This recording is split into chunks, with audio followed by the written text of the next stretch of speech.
ఖమ్మం జిల్లా వైరా నియోజకవర్గ కేంద్రంలో రైతులకు యూరియా సరఫరా చేయాలని ప్రాథమిక సహకార సంఘం కార్యాలయం తహసీల్దార్ కార్యాలయం ముందు రైతు సంఘం ఆధ్వర్యంలో రైతులు నిరసన చేపట్టారు. నిరసన కార్యక్రమంలో రైతు సంఘం జిల్లా ప్రధాన కార్యదర్శి బొంతు రాంబాబు, రైతు సంఘం నాయకులు, రైతులు పాల్గొన్నారు.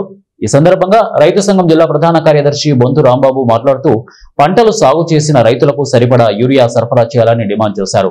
యూరియా కొరత వలన పంటలు సాగు చేసిన రైతులు తీవ్ర ఇబ్బందులు గురవుతున్నారని, సరిపడా యూరియా అందకపోవడం వలన రైతులు సాగు చేసిన పంటలు నాసిరకంగా తయారయ్యాయని, దీని వలన రైతులు తీవ్రంగా నష్టపోయే ప్రమాదం ఉందని అన్నారు.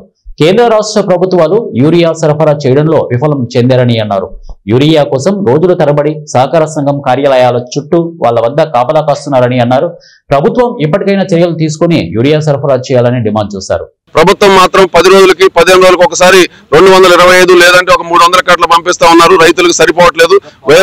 వైరా ప్రాజెక్టు కింద 18,000 ఎకరాల్లో వరి సాగైనటువంటి నేపథ్యంలో, 12,000 ఎకరాల్లో పత్తి సాగైనటువంటి నేపథ్యంలో అవసరమైనటువంటి యూరియాని అందించేదాని కోసం జిల్లా మంత్రులు, జిల్లా కలెక్టర్ గారు బాధ్యత తీసుకుని మాకు యూరియా అందజేయాలని చెప్పి ఇవాళ డిమాండ్ చేస్తున్నాం. దీంతో పాటు ఇటీవల వచ్చిన వర్షాలకు దెబ్బతిన్న పంటలకు పరిహారం ఇవ్వాలని, పెసర పంట ఏదైతే 70% కోల్పోయారు రైతులు, కేవలం 30% మాత్రమే పంట బయటకు వచ్చింది. వాటిని కూడా బహిరంగ మార్కెట్లో వాళ్ళు అమ్ముకుందామంటే 3,500-4,000 రూపాయలే ఉంది. మార్కెట్ సంస్థలు వైరా వ్యవసాయ మార్కెట్లో ఖమ్మం, నేలకొండపల్లి చోట్ల ఏర్పాటు చేస్తే 8,600 రూపాయల పైసీలకు ఇవాళ మద్దతు ధర ప్రభుత్వం ప్రకటించిన ధర రైతుకు వచ్చి ఆదాయం కోల్పోకుండా ఉండే అవకాశం ఉంది. కాబట్టి మార్కెట్ ద్వారా పెసలు కొనుగోలు చేయాలని చెప్పి డిమాండ్ చేస్తున్నాం. దీంతో పాటు ఖమ్మం జిల్లాలో గత రబీ సీజన్ లో వేసినటువంటి వరి ధాన్యం సన్న రకాలకి బోనస్ ప్రభుత్వం 63 కోట్ల రూపాయలు పెండింగ్ ఉంది. ఆ పెండింగ్ డబ్బులు విడుదల చేసి రైతుల బ్యాంక్ ఖాతాలకు జమ చేయాలని చెప్పి కోరుతా ఉన్నాం. అదేవిధంగా విదేశాల నుంచి పత్తి ఇవాళ సుంకం లేకుండా తీసుకొచ్చి తక్కువ ధరలకు కొనుగోలు చేసేదానికోసం వస్త్ర పరిశ్రమ ఒత్తిడికి కేంద్ర ప్రభుత్వం లొంగిపోయింది,